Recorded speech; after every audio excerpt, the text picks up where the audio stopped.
आजकल कितने सारे वर्कशॉप्स होते हैं नहीं? Free, paid.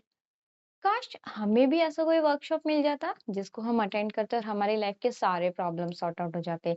चाहे वो रिलेशनशिप्स के हों, चाहे वो मनी के हों, चाहे वो हेल्थ के हों, चाहे वो सक्सेस के हों। सारे प्रॉब्लम्स का सॉल्यूशन एक ही वर्कशॉप। कैसा होता अगर हमें ऐसा कोई वर्कशॉप मिल जाता? अब डोंट वरी, टेंशन मत लीजिए, मैं अपना कोई वर्कशॉप लॉन्च नहीं कर रही हूँ और आपको उसमें इनवाइट नहीं करने वाली हूँ। मैं किस बारे में बात कर रही हूँ? एक ऐसी वर्कशॉप जिसके थ्रू हम अपनी लाइफ के हर एक एस्पेक्ट को इम्प्रूव कर सकते हैं। क्या है वो? उसको जानने के लिए वीडियो को पूरा ज़रूर से देखिएगा, वीडियो स्किप बिल्कुल भी मत कीजिएगा। स्टार्ट करते हैं। नमस्ते, कैसे हो आप सभी लोग? आई होप आप सभी अपनी-अपनी लाइफ में एकदम हँस-मस्त और स्वस्थ होंगे।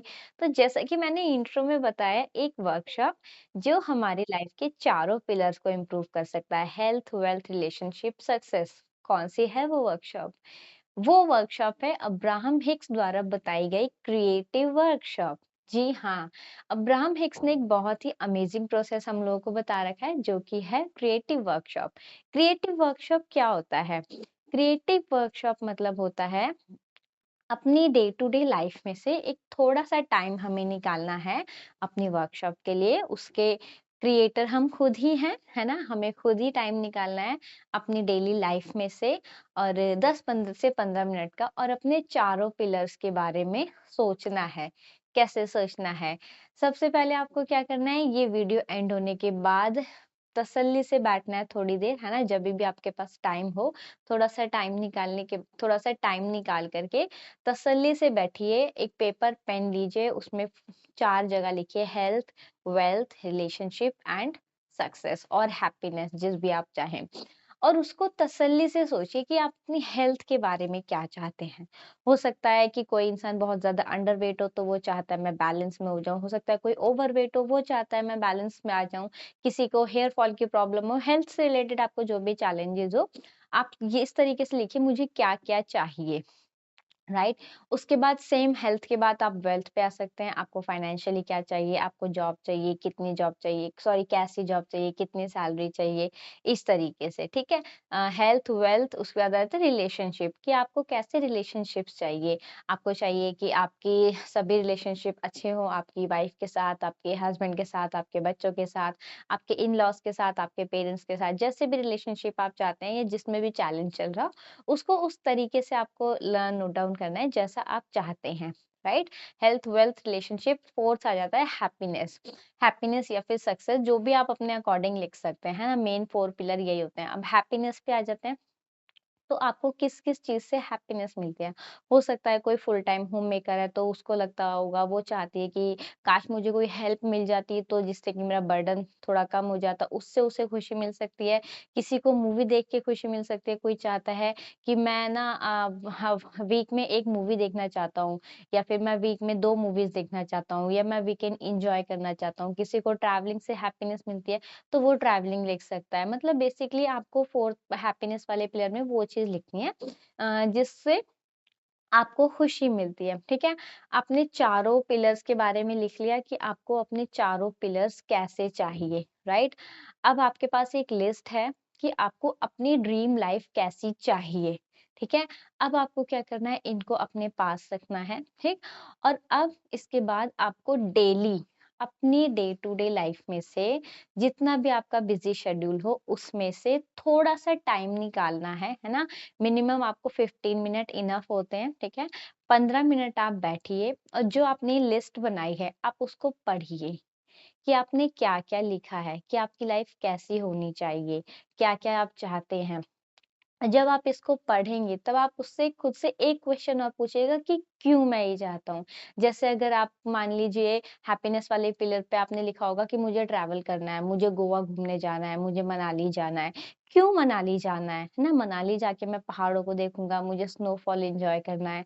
या क्यों गोवा जाना है? गोवा जाऊँगा तो मैं बीचेस देखूँगा, मैं नेचर से कनेक्ट होऊँगा, मुझे बहुत अच्छा लगता है गोवा जाके मुझे अलग ही खुशी मिलेगी, है ना? तो इस तरीके से आपको उस 15 मिनट में अपने चारों पिलर्स जो आपने नोट डाउन जो आपने लिखा है उन सभी को पढ़ना है। अगर आप विज़ुअलाइज़ कर पाएँ तो बहुत अच्छी बात है। अगर आप विज़ुअलाइज़ नहीं भी कर पा रहे, तो भी कोई प्रॉब्लम नहीं है। आप जब धीरे-धीरे इस प्रैक्टिस को करेंगे, देन आप को विजुअलाइज ऑटोमेटिकली होने लगेगा। बस आपको करना यही है, आप अपने हर एक उसमें पढ़िए कि आप हेल्थ में क्या-क्या चाहते हैं। मैं ये सारी चीज़ें चाहता हूँ, क्यों चाहता हूँ? क्योंकि इससे मुझे खुशी मिलेगी या जो भी आपका पर्सपेक्टिव इस टाइम पे आएगा, मतलब जो भी आपका आंसर आएगा, आप उसको सुनिए और समझिए। इससे क्या होगा, अब हमें इस तरीके से करना है, ठीक है? अब हमें ये क्यों करना है? सबसे मेन बात है ना कि हमें क्यों करना है? क्योंकि देखिए, हमारी आपको चाहे आप ये वीडियो किसी भी एज में देख रहे हो, चाहे 20 साल, 30, 40, 50, 60 जिस भी एज में देख रहे हो, हमारी अपब्रिंगिंग इस तरीके से हुई है कि हमने कभी अपने डिज़ायर्स के बारे में बैठ के सोचा ही नहीं है। आप समझ रहे हो? हमें ये तो लगता है कि हाँ, मुझे ये चाहिए, मुझे वो चाहिए, क्यों चाहिए को कोई आंसर नहीं है। और ये चाहिए, ठीक है? ये चाहिए, बट उसके जो भी आपके डिज़ायर है, आप 2 मिनट 5 मिनट उसके बारे में सोचते हो, बट आपका फुल डे नेगेटिव ही रहते हो, है ना? आपको उसके बारे में ध्यान ही नहीं आता। और अब्राहमिक्स क्या बोलती हैं कि you get you what you think about whether you want it और नॉट। जब आप जिस भी चीज के बारे में सोचते हैं, वो चीज आपको मिलती है। हम अपनी क्रिएटिव वर्कशॉप की डेली प्रैक्टिस करेंगे, मतलब वही 15 मिनट जिसमें हमें अपनी सभी डिजायर्स को, सभी पिलर्स के डिजायर्स को पढ़ना है और उसको विजुअलाइज करना है, उसको फील करना है। तो हम क्या कर रहे हैं, हम डेलिब्रेटली अपनी डिजायर्स के बारे में सोच रहे हैं, राइट? जितना हम अपने डिजायर्स के बारे में सोचते हैं, हम किसी भी थॉट को जितना ज्यादा सोचते हैं, उसके मैनिफेस्ट होने की पॉसिबिलिटी हमारी लाइफ में, या उसके मैनिफेस्ट होने की जो स्पीड है हमारी लाइफ में फिजिकली मैनिफेस्ट होने की, वो उतनी ही ज्यादा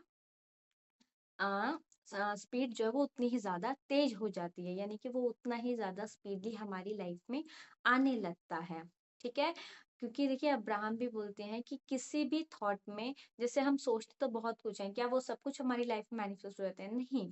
जो भी हमारा डोमिनेंट थॉट होता है, यानी कि कोई भी विचार जिस पे हम बहुत ज्यादा फोकस के साथ सोच रहे हैं, वही हमारी लाइफ में मैनिफेस्ट होता है, चाहे वो नेगेटिव हो, चाहे वो पॉजिटिव हो। अगर कोई इंसान अपनी लाइफ में पैसों की कमी के बारे में सोच रहा है, मोस्ट ऑफ द टाइम उसका कमी में ही जाता है, और अबंडेंस वाली फोकस, मतलब अबंडेंस वाली फीलिंग, या फिर मेरे पास पैसा है, इस टाइप की फीलिंग जो बहुत ही कम रखता है। तो उसकी लाइफ में क्या मैनिफेस्ट होगा? डेफिनेटली उसकी लाइफ में पैसों की कमी ही मैनिफेस्ट होगी, है ना? तो इसीलिए कि अब्राहम ने ये जो है प्रोसेस बताया है कि आप एक क्रिएटिव वर्कशॉप की प्रैक्टिस कीजिए डेली, अपनी लाइफ में से 15 मिनट निकालिए, और उस 15 मिनट को डेलिबरेटली अपने चारों पिलर्स पे दीजिए, ठीक है? इसके अलावा आप और क्या कर सकते हैं, आप डे टू डे लाइफ में, फॉर एग्जांपल मान लीजिए आप रोड पे जा रहे हैं, आपको कोई कार दिखी, आपको वो अच्छा लगा, तो आप उसे ऐड कर सकते हैं कि अच्छा हाँ, इसको मैं अपनी नेक्स्ट अपनी क्रिएटिव वर्कशॉप जो मैं प्रैक्टिस करूंगा, उसमें मैं ऐड कर सकता हूँ, है ना? तो आप जब नेक्स्ट डे जब आप प्रैक्टिस करेंगे, तो आप उस कार को इमेजिन कर सकते हैं, या फिर आजकल इंस्टाग्राम का जमाना है, सब लोग रील स्क्रॉल करते हैं, ठीक है? तो उसमें मान लीजिए आपने कोई भी बहुत ही रोमांटिक सा कुछ भी देखा, तो आप उसको नेक्स्ट डे अपनी रिलेशनशिप वाले पिलर में ऐड कर सकते हैं। तो मतलब ये है, जब आप क्रिएटिव वर्कशॉप की प्रैक्टिस करना स्टार्ट करेंगे, तब आपको क्या करना है, अपनी डे टू डे लाइफ में से आप इतना ज्यादा एक्साइटेड रहेंगे कि अच्छा, मैं इस चीज को पिक कर सकता हूँ जिसकी मैं नेक्स्ट डे विजुअलाइज करूंगा, अच्छा मैं इस चीज को पिक कर सकता हूँ जिसको मैं नेक्स्ट डे विजुअलाइज करूंगा। तो इस तरीके से आप जो है अपनी लाइफ में जो डे टू डे आपकी रूटीन है, उसमें से आप पॉजिटिव चीजें पिक करना स्टार्ट करेंगे, चूज करना स्टार्ट करेंगे, जिसको आप नेक्स्ट डे अपनी वर्कशॉप में प्रैक्टिस कर सकते हैं, यानी कि उसके बारे में सोच सकते हैं, उसको विजुअलाइज कर सकते हैं, है ना? तो इसी तरीके से आपको ये प्रैक्टिस करनी है, मिनिमम आपको ये प्रैक्टिस करनी है, कम से कम आपको 1 महीना 30 से 40 दिन की प्रैक्टिस करनी है। डेफिनेटली आप नोटिस करेंगे आपके सबसे पहले इमोशंस में चेंजेस आएंगे, ठीक है? और जैसे ही आपके जब इमोशंस में चेंजेस आते हैं, देन फिजिकल रियलिटी में चेंजेस आना 100% फिक्स होता है, ठीक है? तो यही है अब्राहम हिक्स का क्रिएटिव वर्कशॉप के बारे में, यही है अब्राहम हिक्स की क्रिएटिव वर्कशॉप की इंफॉर्मेशन। बहुत ही अमेजिंग प्रोसेस है। लॉ ऑफ अट्रैक्शन जो अब्राहम हिक्स की बुक है, उसमें इसके बारे में बताया गया है। तो आप एक बार जरूर से उसको पढ़िए, समझिए, और उसके अलावा ये वीडियो आपने देखा है, ये भी आपके लिए बहुत ज्यादा यूजफुल होगा। और अगर आपको इससे रिलेटेड कुछ भी क्वेरी हो, कोई भी डाउट हो, तो आप वो बता सकते हैं, कमेंट सेक्शन में पूछिए। मैं ज़रूर से कोशिश करूँगी आपके कमेंट्स का रिप्लाई करने की। वीडियो कैसा लगा है वो भी मुझे ज़रूर बताइएगा। वीडियो अच्छा लगा तो वीडियो को लाइक कर सकते हैं, अच्छा नहीं लगा तो डिसलाइक भी ज़रूर कर सकते हैं। बट ये यस, फीडबैक ज़रूर दीजिएगा, मेरे लिए बहुत ज़्यादा यूज़फुल रहता है। और आज की वीडियो में इतना ही, अब हम मिलेंगे नेक्स्ट वीडियो में। तब तक अपना खूब सारा ध्यान रखिए, याद रखिए we are the beautiful souls. Bye bye.